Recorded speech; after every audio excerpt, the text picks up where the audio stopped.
Bueno, vamos a seguir hablando del pacto de la antorcha y vamos hoy a mirar el tema de la bendición que trae el pacto, o los pactos en general, todos los pactos siempre traen una bendición si uno cumple lo que le corresponde o lo que uno se compromete en el pacto, así como pasa en el matrimonio y pasa en todos los pactos que el Señor ha establecido en la tierra. A veces hablamos y desconfiamos del tema de la doctrina de la prosperidad. Sin embargo, hay que entender eso. Yo creo que tenemos que tener claro que uno como padre desea lo mejor para sus hijos y uno siempre quiere que ande por el camino correcto para que les vaya bien en la vida. No quiere decir que puedan pasar procesos difíciles en el transcurso de su vida, pero al final eh, uno espera que siempre les vaya todo conforme a la voluntad de Dios, que es la mayor bendición que puede tener uno. Y como dice, la voluntad de Dios es buena, es agradable y perfecta, si no la entendamos en forma completa, pero siempre es bueno. Y Dios es bueno con nosotros y es bueno con las personas que están en su pacto. Y hoy creo que tiene que ver el tema con esto. Hablábamos de la vez pasada de que el centro, porque iba a vivir parte de esa bendición, era la cuarta generación que iban a entrar a la tierra prometida. Vimos la vez pasada como en José se cumple esa bendición y Dios tenía un plan perfecto con José, como decíamos, a pesar de que no era el primogénito, eh, por el lado fisiológico, natural, se puede decir, pero por el lado espiritual y sobrenatural era el primogénito y recibía una doble porción que el resto de los hermanos. Así que hoy vamos a ver la bendición que tuvo José. Y vamos a repasar lo último que terminamos la vez pasada en Génesis 50, 24 al 26, que dice: después dijo José a sus hermanos, yo voy a morir, pero Elohim ciertamente os visitará y os hará subir de esta tierra, la tierra que juró dar a Abraham, a Isaac y a Jacob. Entonces José hizo jurar a los hijos de Israel diciendo: Elohim ciertamente os visitará, entonces haréis subir mis huesos de aquí. Y murió José a la edad de 110 años y lo embalsamaron y fue puesto en el ataúd de Egipto. Y aquí vemos cómo estaba puesta la esperanza de José en que Dios cumpliría su parte. No solamente tenía la certeza de que algún día se iba a cumplir esa bendición que había prometido el Señor. Y creo que es lo que todos debemos guardar, así como veamos, no, de pronto no vemos la culminación de todas las bendiciones que Dios tiene para nosotros, pero sabemos que esas bendiciones llegarán a las próximas generaciones, siempre y cuando se mantengan en el pacto, y alguno de ellos las va a recibir, así como les decía, si no las veamos en forma inmediata, como muchas veces esperamos. Así que aquí José la tenía muy clarita y aquí lo cumple Moisés en Éxodo 13:19, cuando dice: Moisés tomó consigo los huesos de José, pues este había juramentado solemnemente a los hijos de Israel diciendo: de cierto, Elohim os visitará y llevaréis mis huesos de aquí con vosotros. Y esto Moisés tenía claro con el propósito que tenía Dios con él también. Lo había formado para ser ese líder que llevara a su pueblo y llevar los huesos de José, que estuvieron por mucho tiempo guardados. Estamos hablando de que desde que se dio la promesa del pacto de que la cuarta generación iba a regresar a la tierra de Israel, pasan más de 300 años. Como hemos visto, aparte de los años que estuvieron en Egipto como esclavos, que fueron más de casi 400 años, y aquí este recorrido y todo lo que sucede, se dice que pasan cerca de 300 años desde que dio estas palabras José, hacia el año 1446 antes de Cristo se cumple este pacto y llegan a la tierra prometida. Así que la bendición, vamos a mirar la bendición que recibió José. Y muchas veces cuando analizamos la vida de José, a veces vemos que parece que no fuera tanta la bendición que recibió por todas las cosas que sufrió, pero ahorita vamos a a mirar esa parte. Pero la, la, la bendición que da Moisés antes de entrar a la tierra prometida habla de esta bendición y hoy vamos a tratar de escudriñar a través de la palabra del Señor en qué consistió la bendición de José. En Génesis 49, 22 dice, se refiere a la bendición cuando Moisés se reúne a todas las tribus y a cada una le da la bendición. Vamos a ver la bendición que le da a José. Y empieza diciendo, el retoño fructífero es José. Quiere decir que José es la rama más fructífera. Todos, como vemos, cuando uno habla de fruto, tiene que ver con los hijos, con el producto que Dios le da a uno. Y todos pues tuvieron hijos, sin embargo, José era, se puede decir, la rama de todas las ramas que había de parte de Abraham, esta era la rama más fructífera. Y vamos a mirar algunos pasajes donde el Señor se refiere a esta rama fructífera. Miremos el Salmo 1.3. Dice, es como el árbol plantado a la orilla de un río que cuando llega su tiempo da fruto y sus hojas jamás se marchitan. Todo cuanto hace prosperará. Y ese fruto tiene que ver lógicamente con prosperidad, con el respaldo de Dios, pero hay unas características para poder dar ese fruto. No cualquier semilla da buen fruto, necesita unas condiciones, se puede decir en el terreno, y Dios da la característica. Dice, cuando está plantado a la orilla de un río, va a dar mucho fruto. No importa las condiciones que pasen alrededor, mientras uno esté pegado al río o al agua, siempre va a dar fruto y, como dice, ni sus hojas se marchitarán. Es una palabra del Señor que es muy real en la vida de todo cristiano y uno quisiera tener ser fructífero como lo fue José. Dice, ahora bien, Génesis 39, 2 y el 23 dice, ahora bien el Señor estaba con José y las cosas le salían muy bien, mientras José vivía en la casa de su patrón egipcio. Y aquí vemos algo que el Señor nos habla de la vida de José y a veces uno dice, ¿cómo hago para que las cosas me salgan bien? Pues aquí está en la vida de José el secreto. Dice que mientras el Señor estaba con José, las cosas le salían muy bien. Y no solamente es que el Señor estaba con uno, sino que uno también está buscando al Señor. Y eso es algo que tenemos que tener claro. Dios siempre quiere lo mejor para nosotros, quiere lo mejor para sus hijos. Dios está con la persona que está en santidad y siempre está a su lado. Dios no puede estar donde hay pecado, lógicamente. Entonces, hay una parte que nos corresponde a nosotros también, pero que nos da la característica aquí fundamental. El Señor estaba con José y por eso todas las cosas le salían bien. Con Dios no hay forma de perder. En Jeremías 17:8 dice, bendito el hombre que confía en el Señor y pone su confianza en él. Será como un árbol plantado junto al agua, que extiende sus raíces hacia la corriente y no teme que llegue el calor y sus hojas siempre están verdes. En época de sequía no se angustia y nunca deja de dar fruto.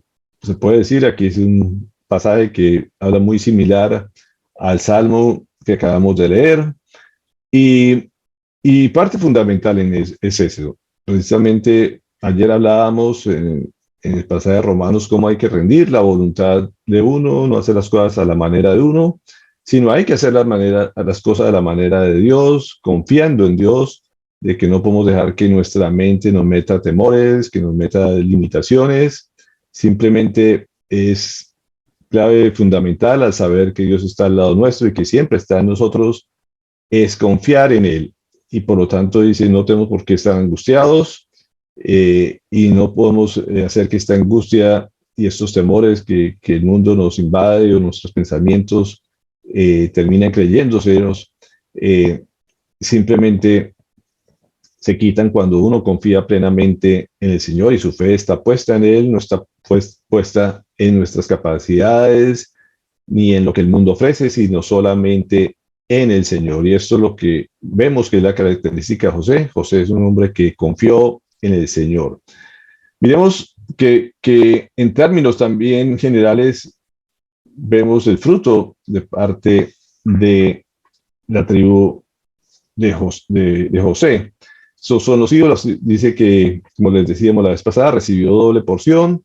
Dice que las tribus de Efraín en el primer censo sumaban 72.700 y en el segundo censo, me hizo falta un cero ahí, 85.200. O sea que uno ve que también en el número en matemáticas, en los números, también aumentaron desde que arrancaron hasta donde llegaron, se reprodujeron y esto hizo también que les tocara más terreno dentro de la tierra prometida. Aquí podríamos decir que se cumple lo que decía Génesis 49:25, que va a recibir bendiciones de los pechos y de la matriz. Es una forma de escribir que iba a recibir también la bendición de tener muchos hijos y de ser protegidos a través de sus respectivas madres. Así que esta bendición también fue recibida y era descrita para la tribu de José. En Génesis 49:25 dice, gracias al Dios de tu Padre que te ayuda, gracias al Todopoderoso que te bendice, con bendiciones de lo alto, con bendiciones del abismo. Y me llamaba la atención eso, que uno solamente espera recibir bendiciones de arriba, pero dice que también del abismo. Dios le quita al enemigo y de todos modos todo lo convierte en bendición para sus hijos. Y eso es una característica que nos habla aquí. Como vemos en el mapa, vemos las tribus de Efraín y Manasés recibieron gran parte del territorio de la tierra prometida, como ven aquí. Fue de las tribus también que tenía acceso al Mediterráneo, gran parte o el mayor territorio que da hacia la costa, que sabemos que trae eso también bendición, era la tribu de Manasés. Y esto no solamente vemos por el número de las personas, sino también por la parte material que recibieron para hospedar a toda esta tribu. Así que vemos en forma muy física la bendición también de todas las partes que recibió José. Génesis 49:22 dice, fértil retoño junto al agua, es la segunda parte de la característica de la bendición que le recibió José de Moisés, o la tribu de José, más bien de Moisés. Dice, fértil retoño junto al agua, que es lo que hemos hablado aquí, pero además dice, cuyas ramas trepan por el muro. Esta es la segunda parte. Entonces, la segunda parte es esas ramas que describe aquí que trepan por el muro. Y es una forma de la palabra de escribir, casi en forma poética, cuando dice corre sobre, es básicamente en forma desbordante. Es como digo, que las ramas sobrepasan los límites, que eran los muros, se puede decir, y llegan y traspasan el muro o pasan sobre, y básicamente es una bendición sobreabundante o desbordante. No solamente se limita a los límites que uno se pueda imaginar, sino que pasan por encima de ellos. Y así la bendición del Todopoderoso, la bendición de nuestro Padre Celestial, como dice, es hasta que sobreabunde o hasta que uno no pueda contenerla. Básicamente es la descripción que hace para la tribu de José. Vamos a mirar en Génesis 39, 3 al 5. Y eso quiere decir, de alguna manera, que la bendición no solamente se limita a los de uno, sino que todo uno ande le llega esa bendición, como pasó también con el amo de José. Miremos cómo lo describe aquí la palabra. Dice, y vio su amo que Jehová estaba con él, y que todo lo que él hacía, Jehová lo hacía prosperar en su mano. Hacía yo José gracia en sus ojos y le servía. Y él le hizo mayordomo de su casa y entregó en su poder todo lo que tenía. Y aconteció que desde cuando le dio el encargo de su casa y de todo lo que tenía, Jehová bendijo la casa del egipcio a causa de José. Y la bendición de Jehová estaba sobre todo lo que tenía, así en casa como en el campo. Creo que no hay mejor descripción de esta, de ver cómo era sobreabundante y traspasaba los límites no solamente de su persona, de su familia, sino que la bendición llegaba a todos los que estaban alrededor, inclusive a su amo. En este país se puede decir que no era el propio, era un país ajeno al de él. Pero yo leía esto y me preguntaba, ¿cuántas personas de verdaderamente en nosotros, alrededor de nosotros, ven que el Señor está con nosotros y que todo lo que hacemos prospera y que no solamente prospera para nosotros, sino que prospera para las empresas, para las personas que están a nuestro alrededor, para quienes trabajamos y que nos den ese respaldo de decir, oiga, manéjeme mis cosas porque yo sé que donde usted está, el Señor lo va a bendecir y de paso me bendice a mí.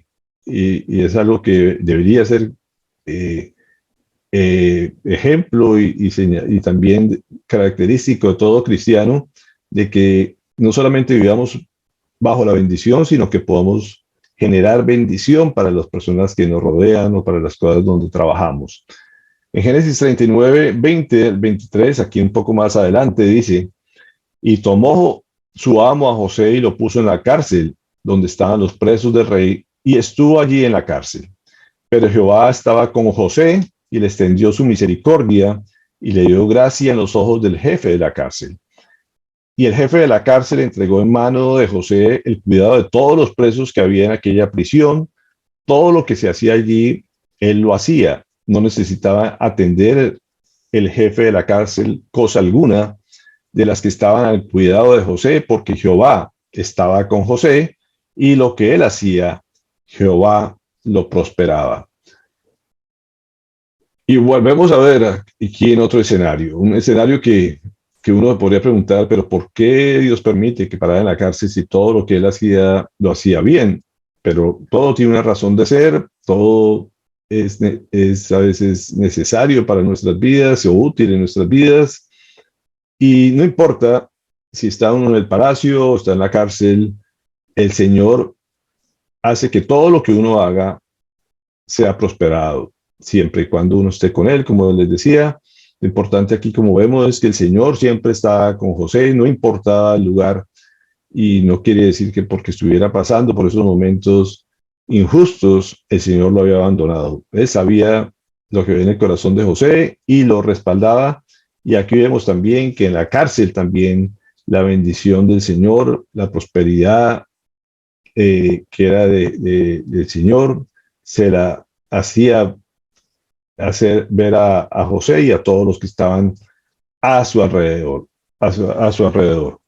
Como dice Génesis 50, 21, dice, así pues, no temáis, yo os sustentaré a vosotros y a vuestros pequeños. Luego los consoló y les habló al corazón. Y este pasaje también podríamos decir de algo que no era merecido. Está hablando de los hermanos de él que lo habían vendido como esclavo, que le habían hecho tanto daño, no solamente a él, a su padre, a través de este dolor por tantos años. Pero la prosperidad y la bendición permitían que sobrepasara los muros a estas personas que le habían hecho daño. Así que hasta sus propios enemigos, que en este caso eran sus hermanos, podrían recibir la bendición del Padre de parte de José. El Señor permitió toda esta historia para que guardara a su pueblo. Al fin y al cabo era el propósito superior que el Señor tenía con él, de que el pueblo de Israel fuera sacado de la esclavitud y después que fuera cuidado y prosperado en los tiempos de escasez. Y pues era la fórmula que el Señor había utilizado para que en medio de esta escasez de alimentos también Dios los bendijera a ellos. Así que todo hay un plan supremo de parte del Señor, pero Él siempre se encarga de que esas bendiciones sobrepasen nuestros muros y puedan bendecir inclusive a quienes nos han hecho daño o a nuestros propios enemigos. Y esta es la bendición que recibió José. Génesis 49, 26 nos dice, y las bendiciones de tu padre han sobrepasado las bendiciones de mis antepasados, hasta el límite extremo de los collados eternos, sean ellas para la cabeza de José y para la coronilla del consagrado entre sus hermanos. Así que, como dice, los límites eran infinitos, la bendición del Señor, así son las bendiciones de Él, que son hasta los collados eternos, como lo describe aquí la palabra, y sobrepasaban todas las generaciones anteriores. ¿Por qué? Porque Dios estaba con José, así lo había querido Él, y el Señor lo bendecía, como dice en Génesis 49:25, dice, por el Dios de tu Padre, ¿quién te ayudará? Por el Shaddai, que te bendecirá. El Todopoderoso es el que está detrás de nosotros, queriéndonos que nos vaya bien en todas las áreas de nuestra vida y que esas bendiciones lleguen, sobrepasen todos los límites de las generaciones anteriores y que puedan bendecir hasta las personas que nos rodean, como les decía, así sean a veces las personas que humanamente no quisiéramos que llegara bendición, pero el Señor simplemente bendice a todo el que esté a nuestro alrededor, inclusive a nuestros enemigos o quienes nos han hecho daño. Salmo 84 dice, el Señor Todopoderoso, dichosos los que en ti confían. Ese es nuestro Padre Celestial. Ese es el Todopoderoso, el que puede hacer absolutamente todo, inclusive con nuestros actos, con nuestros hechos, simplemente todo lo que nos ponga Dios en nuestras manos, el Señor lo hace multiplicar y bendecir y prosperar mucho más allá de lo que nos podemos imaginar, pero eso es la alegría que nos da nuestro Padre. Él quiere lo mejor siempre para nosotros, ese es su amor, y esto es la fe que tenía José. José sabía quién era su padre, sabía el gran amor de su padre, y no importaba lo que José pudiera estar pasando, siempre confiaba en el Señor, y por eso se caracteriza José por su fe, independientemente de las circunstancias. Creo que es una de las cosas que debemos aprender de José, que la fe no puede estar supeditada a nuestros acontecimientos. Y es una fe que podríamos decir supera los sufrimientos, como les decía, no importa si él estaba en la cárcel o estaba acusado falsamente por cosas que no había hecho, traicionado seguramente. Siempre el Señor José confiaba en el Dios Todopoderoso, y el Dios Todopoderoso siempre estaba con José por eso. Así que es una fe que supera los sufrimientos, como dice en Génesis 49, 23, 24, así lo describe a este hombre José. Dice, lo amargaron, lo asetieron y lo aborrecieron los arqueros, mas su arco permaneció firme y fueron fortalecidos los brazos de sus manos por las manos del fuerte de Jacob, de allí el pastor, la piedra de Israel. Y esto es una descripción de lo que tuvo que pasar José. Pasó cosas muy difíciles, complejas de entender para cualquier ser humano. Entender que Dios estaba así en medio de estas pruebas con él, haciéndolo pasar, permitiendo que pasara sufrimientos más bien, como también lo describe el Salmo 105, 17. Dice, y envió un varón delante de ellos, a José vendido como esclavo. Afligieron sus pies con grillos, en hierro fue puesta su alma, hasta que se cumplió su predicción, el vaticinio de Jehová lo puso a prueba. Entonces, a veces nos extraña que tengamos que pasar por pruebas, a veces creemos que el Señor nos ha abandonado, pero como dice, siempre nos tiene para cosas superiores, nos tiene para cosas grandes, es parte de nuestra preparación, al final, Él tiene planes grandiosos para nosotros, simplemente que nos lleva a veces por caminos que a veces no entendemos, por circunstancias que a veces no deseamos, pero lo importante es ver cómo José seguía confiando en el Señor, sabía que todo estaba en medio de la voluntad de Dios.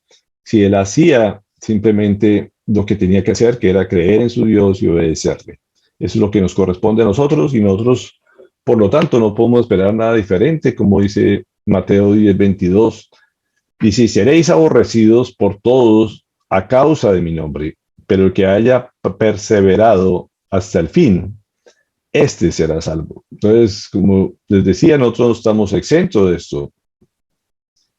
tenemos que simplemente perseverar y tener paciencia en medio de todas las circunstancias, sabiendo que nuestro Dios es todopoderoso, que cuando quiere nos puede sacar de eso, que simplemente nos invita a que lo alabemos, que le demos gracias a Él en todo y que simplemente tengamos nuestra esperanza, nuestra paciencia en Él, para que algún día podamos ver la bendición hecha realidad. La esperanza es algo que no siempre tiene que estar puesta en nuestra mente, si tenemos la mirada puesta en el Señor. Dice Santiago 5:7, dice, vosotros pues, oh hermanos, tened paciencia hasta la venida del Señor. Mirad cómo el labrador espera el precioso fruto de la tierra, siendo paciente con él hasta que reciba la lluvia temprana y la tardía. También vosotros, sed pacientes y afianzad vuestros corazones, porque la venida del Señor está cerca. Creo que el pasaje es muy claro de cómo tenemos que tener paciencia, tenemos que perseverar y simplemente saber que la bendición algún día llegará, no importa que pasen 300 años, como en este caso, para hacerle una realidad.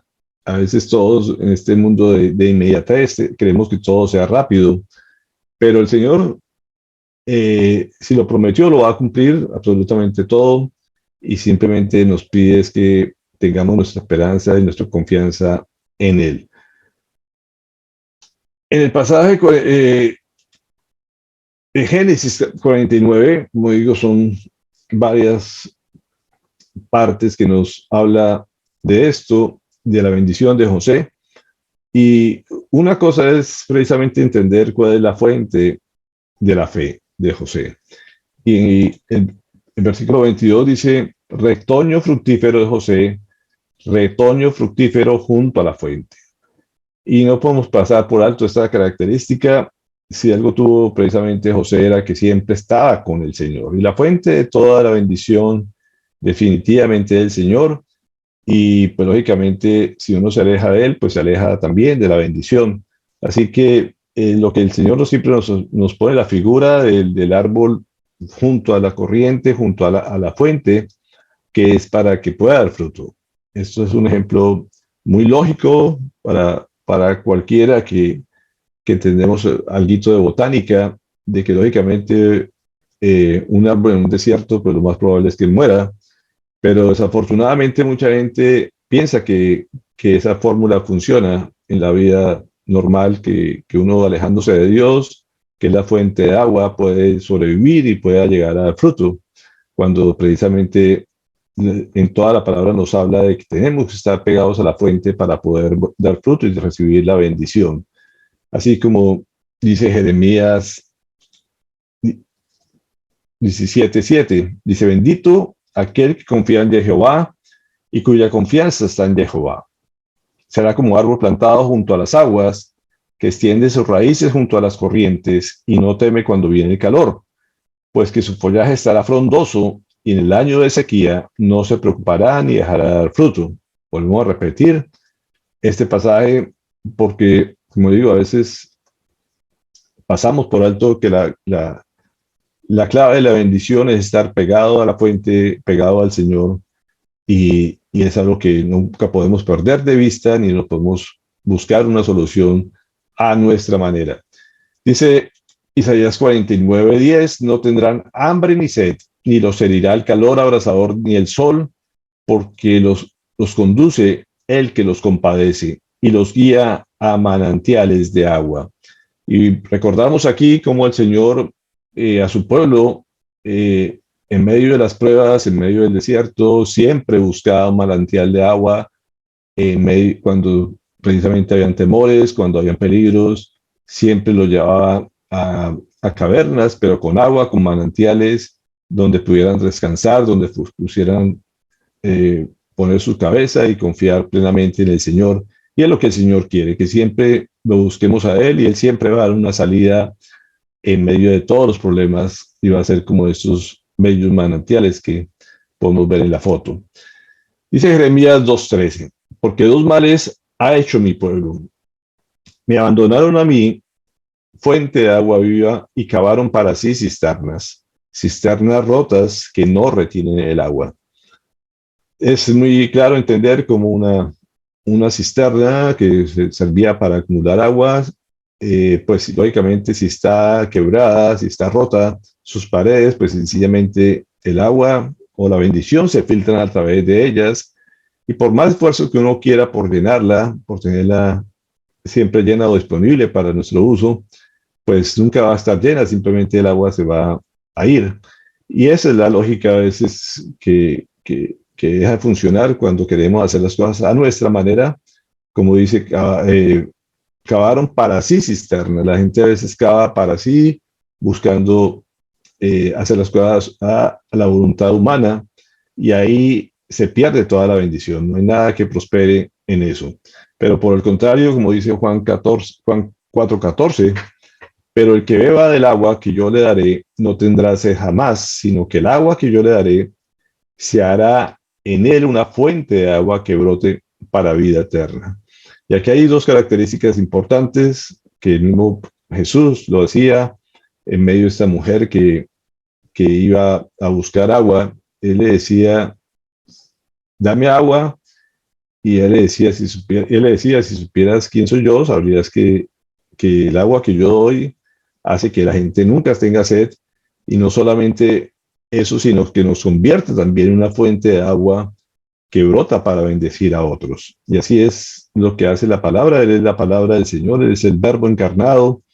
Y cada vez que nosotros vamos a la fuente de esa agua, la fuente de la sabiduría, la fuente de la bendición, que es la palabra del Señor, pues también nos da la oportunidad de recibir bendición para nuestra vida, de saciarnos todo lo que necesitamos, y además nos da la capacidad para compartirla con otros para que puedan recibir esa bendición. A mí me sorprende, o no me deja impresionar tantas veces, como les decía, tantas personas ilustradas, tienen conocimiento en cosas terrenales, conocen tan poco de la palabra del Señor y viven en un vacío total en sus vidas, y simplemente cuando uno les comparte cosas de la palabra del Señor que nunca han oído, a pesar de todo su conocimiento, eh, son tan claras y tan sencillas las cosas que el Señor nos habla, y que la gente está tan sedienta de ellos que les sorprende a ellos mismos cómo las cosas son tan sencillas en las manos del Señor, y cómo pueden recibir un aliento con un versículo, con un pasaje, con un texto de la palabra, cómo se vislumbran, cómo se sorprenden cuando el Señor les habla de forma tan contundente. Así que tenemos esa palabra que está a nuestra disposición, pero que hay que compartirla para poder saciar la sed de la gente que tanto lo necesita. Dice Génesis 39:9, no me priva de cosa alguna, sino solo de ti, por cuanto eres su mujer. ¿Cómo puede ser este mal tan grande y pecaré contra Elohim? Estas son palabras de José. Y vemos aquí el carácter de José, que vemos que siempre estaba pegada a la fuente. En medio de la tentación de esta mujer, la esposa de Potifar, que trata de seducirlo, él decía, ¿cómo haré este mal tan grande y voy a pecar contra Elohim? Creo que es una de las cosas que siempre deberíamos hacer en medio de cualquier tipo de tentación, tener presente al Señor, entender que el Señor está presente en nuestras vidas, está cerca de nosotros, y que tenemos que temer del Señor, diciéndole, ¿cómo voy a hacer esto si esto simplemente me aleja del Señor? No puede caber en nuestra mente cualquier pecado que se nos ponga, por muy provocativo que sea, si eso nos va a alejar del Señor. Y estas son palabras de José, y uno demuestra que él estaba pegado constantemente a la fuente. Esto es una comunión con el Señor que le impedía que llegara a pecar en medio de la tentación. También lo vemos en Génesis 48, cuando le dice, y le dijeron, hemos soñado un sueño y no hay quien lo interprete. Entonces les dijo José, ¿acaso no corresponden a Elohim las interpretaciones? Y aquí hay otra manifestación de la presencia o de la comunión de José con el Todopoderoso. Fíjense que aquí no dice, yo tengo la capacidad de soñar. todo el crédito y todo el honor se lo da al Señor, el Todopoderoso, a Elohim. Él está diciendo, el que interpreta es Elohim, no soy yo. Uno no puede creer que hace las cosas a su manera, sino que precisamente el Señor respaldaba a José porque sabía que no se iba a quedar con nada de la gloria del Señor. Él le daba toda la gloria y el honor al Señor, y sabía que si podía interpretar los sueños del faraón era porque el Señor lo quería de esa manera y solamente él podía interpretarlo, no lo iba a hacer el propio José. Y por eso en Génesis 41:16 dice, José respondió a Faraón diciendo, no es mérito mío, es Elohim quien dará a Faraón respuesta satisfactoria. Creo que más claro no puede ser José en reconocer que no hay ningún mérito en nosotros, que solamente todo se lo debemos a nuestro Padre Celestial, y eso simplemente lo da esa comunión con Él, ¿sabe? Entender de lo que todo dependemos de Dios y que toda la gloria debe ser para Él. En el versículo 25 le dice, entonces José dijo a Faraón, los sueños de Faraón son uno solo, y Elohim ha anunciado a Faraón lo que está por hacer. El único que sabe lo que viene en el futuro, el único que habla claro en su mensaje es el propio el Padre o Dios Todopoderoso, el que tiene capacidad de ver el futuro, y no somos nosotros, por más profecía que nos pueda dar el Señor. Por eso, hasta su propio hijo, como vemos aquí, Génesis 41:52, le puso por nombre Efraín, y se llamó el nombre del segundo Efraín, porque dijo, Elohim me ha hecho fructífero en la tierra de mi aflicción. ¿Qué quiere decir esto cuando él precisamente le pone ese nombre? Para recordar siempre que todo el favor que él veía en su vida, toda la prosperidad, todo lo que le salía bien, él tenía muy claro que todo dependía del Señor y que él era el que le daba la capacidad de ser fructífero. No importaba en la tierra que estuviera, no importaba que estuviera pasando por aflicción, allí también lo hacía fructífero el Señor. Así que toda la gloria era para el Padre. Génesis 45:5-7 dice, ahora pues, no entristezcáis, ni os sea por enojo ante vuestros ojos haberme vendido acá, pues para preservar la vida me envió Elohim delante de vosotros. Por eso Elohim me envió delante de vosotros para preservaros un remanente en la tierra y para daros vida por medio de una gran liberación. Y esto es entender el propósito en la vida. Dios, José la tenía claro, que todo lo que había sucedido en su vida era porque el Señor lo había permitido, porque el Señor tenía un plan que era precisamente era bueno, agradable y perfecto para su pueblo, para liberarlos, para darles esa vida abundante, y que esos planes estaban muy por encima de las circunstancias que pudiera pasar José. Así que él sabía, estaba en las manos del Señor, estaba con él y sabía que Dios estaba con José. Así que ese simplemente es entender que todo lo que nos sucede es con un propósito especial y que lo debemos recibir por el amor que Dios tiene hacia nosotros.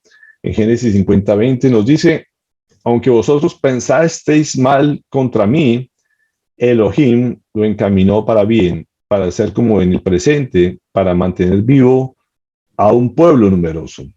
Entonces, como dicen, lo que puedan generar los enemigos, las personas que nos quieren hacer daño, Dios todo eso lo convierte para bien. Él no deja que el enemigo se salga con la suya, ni permite que vayamos a terminar fracasados, sino todo lo contrario. El Señor nos da la victoria, y eso fue lo que vemos en la vida del pueblo numeroso, que al final fue bendecido a través de los sufrimientos también de José.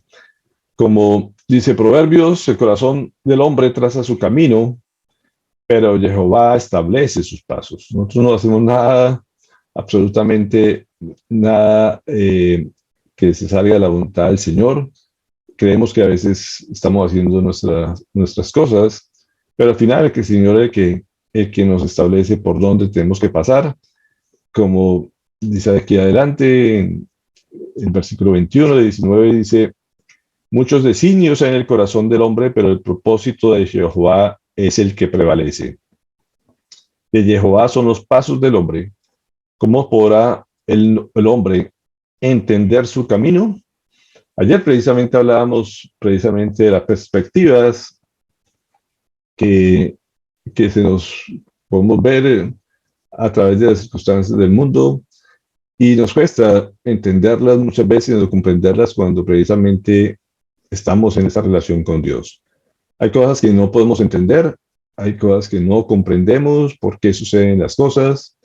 Es muy difícil explicarle por qué se rompe una relación matrimonial, por qué se mueren los hijos en plena juventud, por qué se muere un esposo, por qué hay ciertas enfermedades cuando la persona está en medio del dolor. Hay muchas cosas que uno humanamente no le puede explicar a nadie, pero simplemente el Señor algún día nos explicará, así lo dice su palabra, así nos dejará comprender, nos dará la sabiduría necesaria para comprender cuál es el propósito mayor que Él tiene en medio de nuestras circunstancias o nuestra visión tan corta que nosotros tenemos. Él algún día nos permitirá comprender absolutamente todo. ¿Cómo podemos hacer que todas las cosas sean para bien? Él nos dice, la fórmula es la oración. Siempre tenemos, como hablábamos ayer, buscar su voluntad, rendirnos a su voluntad, y eso, como dice la oración conocida como el Padre Nuestro, hágase tu voluntad. Y esto es precisamente acercarnos a Él, acercarnos a que Él controle las cosas para tener la tranquilidad y la confianza de que todo va a ser bueno. Por eso Santiago 4:8 dice, acercaos a Dios y Él se acercará a vosotros. Y esta es la gran fórmula en medio de toda circunstancia, es acerquémonos a Dios, oremos a Él, acerquémonos a través de la oración, y la presencia de Él va a estar en medio de nosotros haciendo su voluntad. Dice Deuteronomio 4:7. ¿Qué otra nación hay tan grande como la nuestra?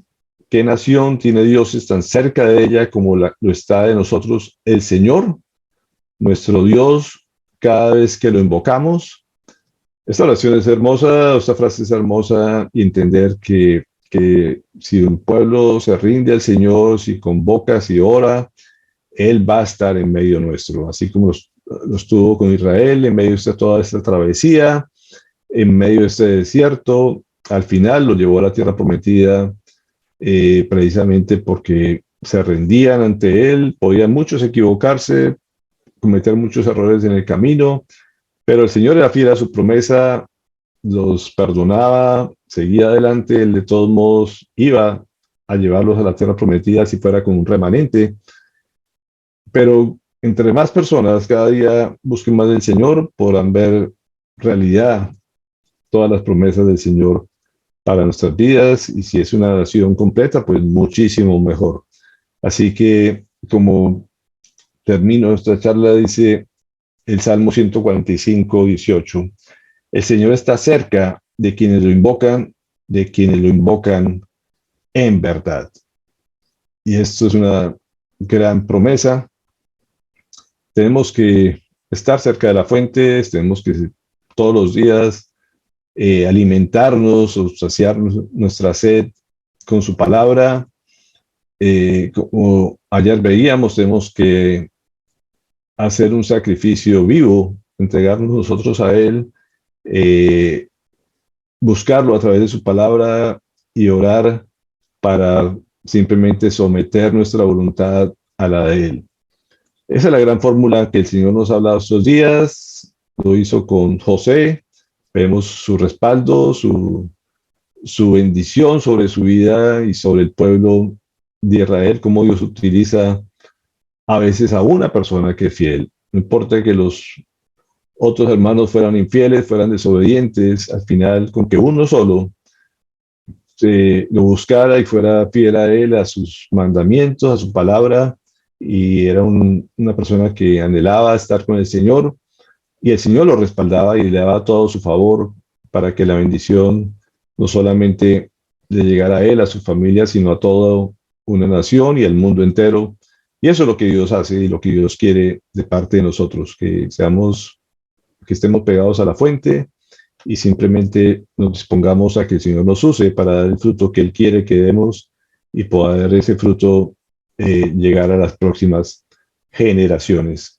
Así que aquí vemos la bendición del pacto de la antorcha, lo que Dios prometió, Dios lo cumple. Y esa es la esperanza que nos debe guiar en todo momento de nuestras vidas.